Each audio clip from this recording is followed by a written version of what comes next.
Baik, ada fakta yang lain. Saya juga menyampaikan bahwa di halaman bit.ly Kacau Situng itu berkembang terus. Terakhir sudah ditemukan sekitar 9.000 kecurangan.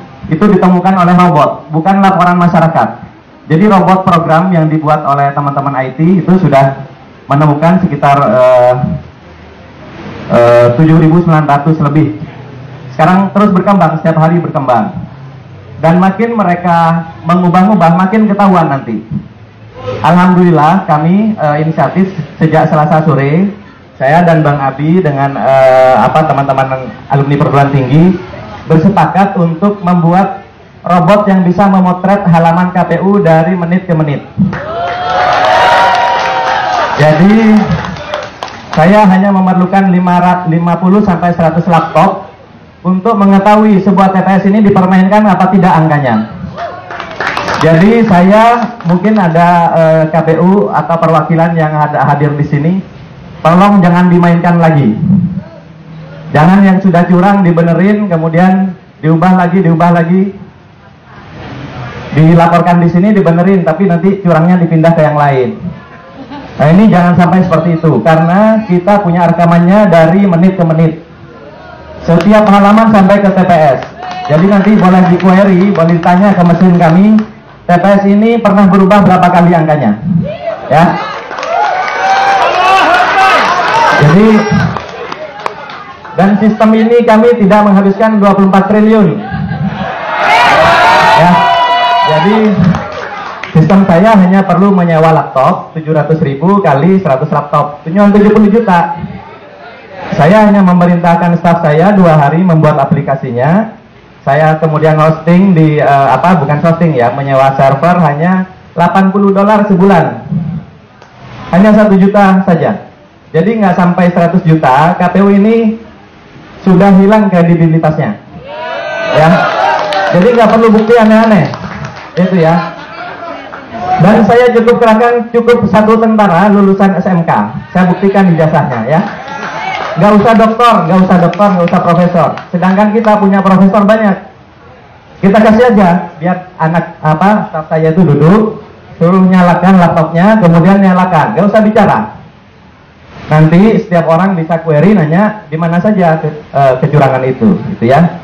Itu fakta-fakta yang harus kita lawan, gitu ya. Karena kejanggalan ini terlalu banyak. Kalau salah entry, Bapak Ibu sekalian beli tiket, salah entry nomor KTP saja tidak bisa masuk ya.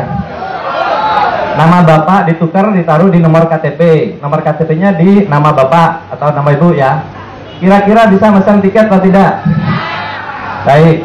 Kalau Bapak Ibu transfer uang dari handphone Bapak Ibu sekalian, berapa kali memasukkan PIN? Minimal 2 kali, gitu ya. Ada yang harus membaca token dulu, ada yang terima SMS dulu, ada juga yang hanya password dan konfirmasi PIN ya di awal pada saat membuka. Tapi apakah di sistem KPU itu terjadi? Dengan gejala seperti sekarang terlihat, dipastikan itu tidak ada.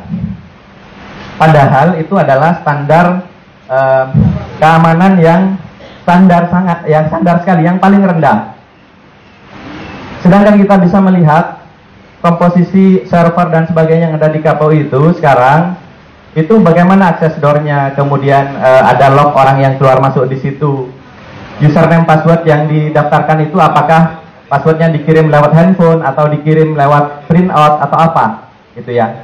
Apakah ketika terima password harus langsung diubah setelah login pertama kali? Nah itu kan harus diperiksa semua. Oleh karena itu kami mengusulkan dengan kejadian yang sangat janggal ini, selain IT audit KPU secara teknologi, tapi kita juga perlu mengaudit orang-orangnya. Ya. Jadi dalam IT audit itu selain servernya, programnya, itu juga orangnya. Apakah betul sidik jari mereka didaftarkan misalnya untuk masuk ke ruang server? Dan server itu, mohon maaf, apakah betul ada di situ? Kemudian untuk masuk harus pakai VPN. Saya kok tidak yakin. Itu ya. Kemudian sekarang dari KPUD itu yang menginput data, saluran VPN-nya seperti apa. Kok rasanya nggak pakai VPN, sehingga semua jenis laptop, semua jenis komputer, bahkan mungkin handphone itu bisa mengakses situng KPU. Itu tidak boleh. Pertama, rawan untuk down ya. Yang kedua, rawan dimasuki oleh intruder.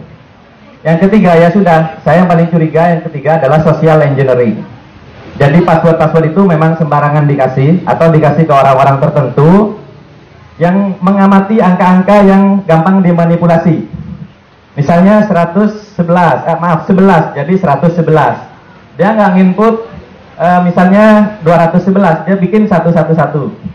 Karena nanti bisa bilang keyboardnya rusak Pak gitu.